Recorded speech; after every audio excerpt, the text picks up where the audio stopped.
پھر اللہ تبارک و تعالی نے آگے ارشاد فرمایا حضرت آدم کی پیدائش کا واقعہ. کچھ مفسرین نے لکھا اللہ نے مشورہ کیا تھا فرشتوں سے وَإِذْ قَالَ رَبُّكَ لِلْمَلَائِكَةِ إِنِّي جَاعِلٌ فِي الْأَرْضِ خَلِيفَةً. لیکن کچھ مفسرین کہتے ہیں کہ اللہ کو ضرورت نہیں فرشتوں سے مشورہ کرنے کی. اللہ نے فرشتوں سے مشورہ نہیں کیا بلکہ رب نے انہیں آگاہ فرمایا تھا کہ میں لگا ہوں زمین پہ اپنا نائب بنانے, میں خلافت دینے لگا ہوں زمین پہ. اب یہ تو دینے والی کی مرضی ہے نا اس نے کس کو دینی ہے, یہ تو دینے والے کی مرضی ہے نا اس نے. تو کچھ لوگ کہتے ہیں کہ دینے والے سے زیادہ ہمیں پتہ ہے. تو فرشتوں کو بھی یہ اجتہادی خطا ہو گئی, کہنے لگے یا اللہ اسے نہ بنانا, یہ فساد کرے گا, یہ خون ریزیاں کرے گا. تو اللہ نے فرمایا جو میں جانتا ہوں وہ تم. اللہ اکبر. امام راضی فرماتے جب رمضان آتا ہے تو اللہ فرشتوں سے کہتا ہے ذرا یہ کھول کے دروازے دیکھو نا یہ زمین پہ کیا کر رہے ہیں. تم تو کہتے تھے فساد کریں گے اور یہ سارے تراویحیں پڑھ رہے ہیں. تم تو گویا کہتے تھے فساد کریں گے اور یہ تو دیکھو گویا رمضان کے روزے رکھ رہے ہیں. یہ تو میری یاد میں نکلے ہوئے ہیں. تم کچھ کہتے تھے اور دیکھو میں نے تمہیں کہا تھا نا جو میں جانتا ہوں وہ تم. اللہ نے پھر حضرت آدم علیہ السلام کو تمام زمانے کے علوم عطا کیے, علم سکھا لیا. تو فرشتوں سے کہا تم بھی ان چیزوں کے نام بتاؤ, تو وہ بتا سکے نہیں. اللہ نے فرمایا اب اس طرح کرو آدم کو سجدہ کرو.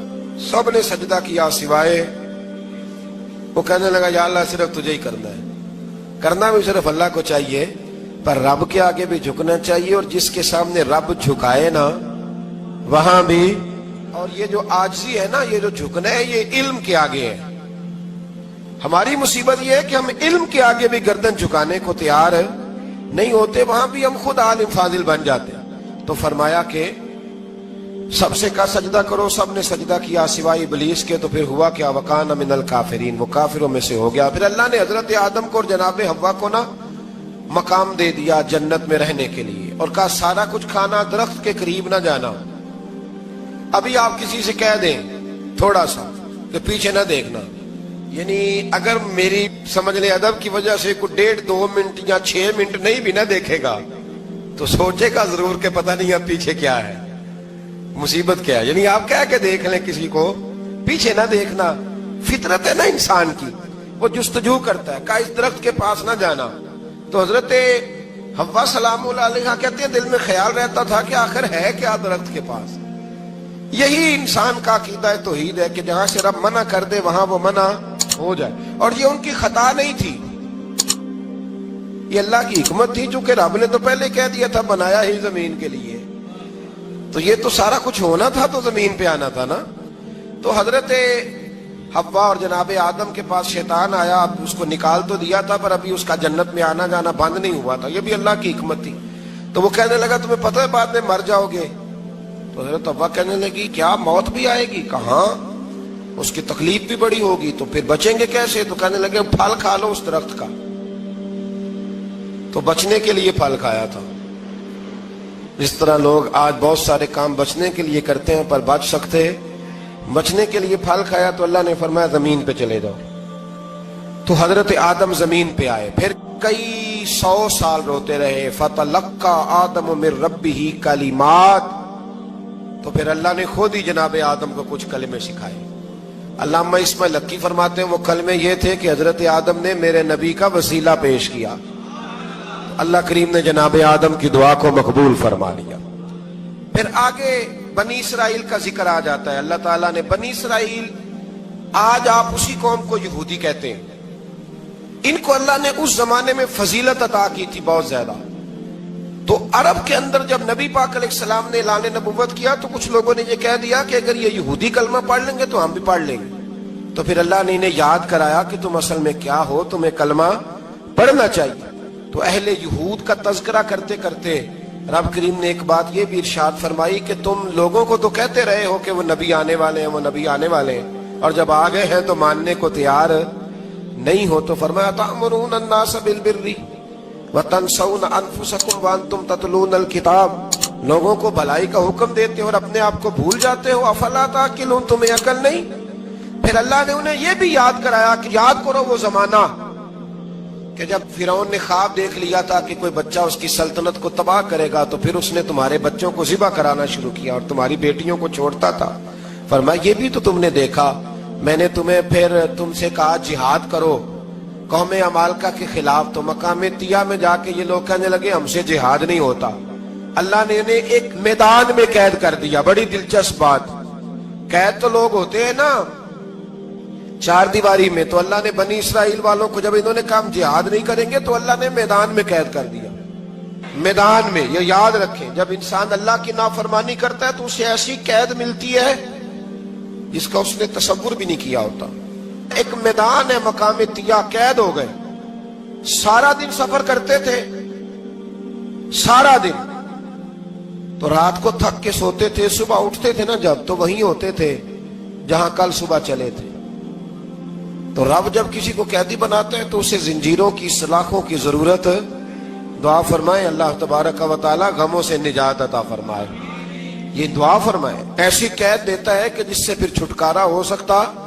تو بنی اسرائیل کا بہت زیادہ تذکرہ اس بارے میں اللہ تبارک و تعالی نے پھر بیان کیا, اور پھر کہا کہ انہیں جو حکم دیا جاتا تھا یہ اس کی سرتابی کرتے تھے. پھر اللہ نے ان پر ذلت نازل کر دی اور یہ ہمیشہ اس کا شکار رہے. قوم سبت کا ذکر فرمایا اللہ نے. ہفتے والے دن کچھ لوگ نافرمانی کرتے ہیں. ہمارے بھی ہیلے بہانے ہیں نا آج کل کاروبار میں. تو اسی سپارے کی آیت نمبر 65 کے اندر اللہ تعالیٰ نے حضرت داؤد کی قوم کا ذکر کیا کہ اللہ نے انہیں حکم دیا تھا کہ ہفتے والے دن مچھلیاں نہیں پکڑنی. تو وہ کہتے تھے چلو ہاتھ لگا کے نہیں پکڑنی, ہاتھ لگا کے. وہ ہمارے لوگ ہیلے بہانے تلاش کر لیتے ہیں نا. وہ بڑے جناب انشورنس والا آ گیا, اب وہ بینک والا آ گیا, وہ فلانے صاحب آ گئے, وہ تروڑ مروڑ کے کہانیاں باتیں, اور پھر ہمیں بھی رستے مل جاتے ہیں بچنے کے. مفتی صاحب نے کہہ دیا تھا, ایک مولانا سے میں نے ان کو کہا ہفتے والے دن مچھلیاں نہیں پکڑنے کا. نہیں پکڑتے, چھوٹے چھوٹے حوض بنا لیے. تو مچھلیاں زیادہ آتی تھی اس دن, یہ بھی اللہ کی قدرت تھی. نماز کے وقت گاہک زیادہ آتے ہیں, یہ اس کی قدرت ہوتی ہے. تو وہ مچھلیاں حوض میں جمع ہو جاتی ہیں. یوں سمجھ لیں کہ جال انہوں نے لگا لیے ہوئے تھے, تو جال میں وہ پھنستی رہتی تھی, حوضوں میں آتی رہتی تھی. ہفتے کو نہیں پکڑتے تھے, اتوار کو پکڑ لیتے تھے. تو پھر اللہ نے انہیں سزا دی. فرمایا تماشے کرتے ہو اللہ کے حکم کے ساتھ. کیا سزا دی؟ فَقُلْنَا لَهُمْ كُونُوا قِرَادَةً خَاسِئِينَ. فرمایا بندر بن جاؤ دھتکارے ہوئے. جو رزق حرام طریقے سے کماتے تھے رب انہیں بندر بنا دیتا تھا. ابھی بھی میں نے دیکھے ہیں بڑے بڑے تاجر پاگلوں جیسی زندگی گزار رہے ہیں. نفسیاتی طور پہ سکون نہیں ہے, کروڑوں روپیہ پڑا ہے. کیوں؟ اس لیے کہ رب کے بتائے ہوئے طریقے کے مطابق تجارت نہیں کرتے. آگے ایک اور دلچسپ بات آ گئی. بنی اسرائیل کے اندر نا ایک شخص نے اپنے چچا کو قتل کر دیا جائیداد کے لیے. یہ دیکھیں کب سے لوگ جائیداد کے لیے قتل کرتے آ رہے ہیں. چچا کو قتل کر دیا, اور قتل کر کے حضرت موسیٰ علیہ السلام کے پاس آئے کہ میرے چچا کو کسی نے قتل کر دیا ہے, تو بتائیں کیا کرنا ہے. تو آپ نے فرمایا کہ گائے ذبح کرو اور اس کا ایک ٹکڑا مقتول کو مارو, مرنے والے کو. وہ خود اٹھ کے بتا دے گا مجھے کس نے قتل کیا ہے.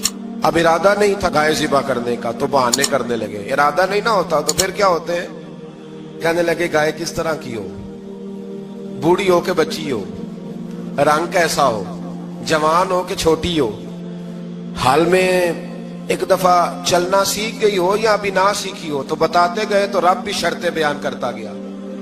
گہرے زرد رنگ کی ہو, حال کے اندر اسے نہ چلایا گیا ہو, پانی نہ نکالا گیا ہو, نہ بچی ہو نہ جوان ہو, اس کے درمیان ہو. یہ ساری شرطیں کہاں پائی جاتی تھی؟ حضرت موسیٰ علیہ السلام کی قوم کا ایک شخص تھا جو اللہ کا ولی تھا.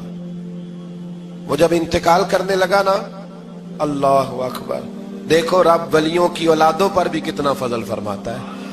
وہ جب انتقال کرنے لگا تو ایک اس کے پاس چھوٹی سی بچیا تھی, گائے کی بچی. اس نے جنگل میں چھوڑ دی. کہنے لگا یا اللہ میں تیرے نام پہ چھوڑتا ہوں, میرا بچہ جوان ہو جائے تو اسے دے دینا, اور تو سرمایہ ہی کوئی نہیں. بچہ بڑا ہوا تو بچہ بھی بڑا نیک تھا, اپنی ماں کا بڑا فرما بردار تھا. اس کی ماں نے کہا بیٹا تیرے باپ نے ایک گائے چھوڑی تھی.